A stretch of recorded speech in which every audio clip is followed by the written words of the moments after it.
ऊसतोडीचे काम करून मटण आणण्यासाठी दुचाकीवर जात असलेल्या मामा भाच्यावर काळाने घाला घातला. ट्रॅक्टर अंगावरून गेल्याने दोघांचा जागीच मृत्यू झाला, तर अन्य एकाला किरकोळ मार लागलाय.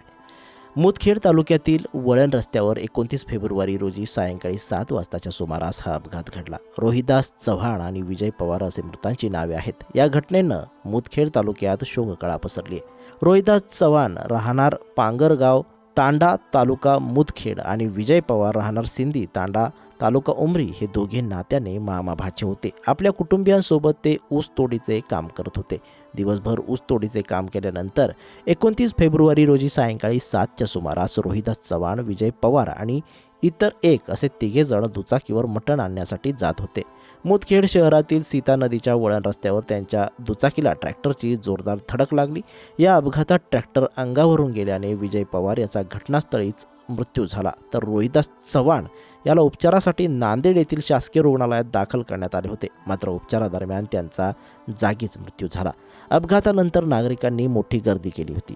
या प्रकरणी मुदखेड पोलीस ठाण्यात गुन्हा दाखल करण्यात आलाय. दोन्ही मयत विवाहित असून त्यांना 3 लहान मुले आहेत. अपघातात मामा भाच्याचा मृत्यू झाल्याने पांगरी गाव, तांडा आणि सिंदी गावात शोककळा पसरली. दोघांवर अंत्यसंस्कार करण्यात आलेत. मागील काही दिवसांपासून या वळण रस्त्यावर अपघाताची मालिका सुरूच आहे. भरधाव वेगाने वाहन चालवले जातात आणि त्यामुळे अशा अपघातांचं प्रमाण वाढत चाललंय.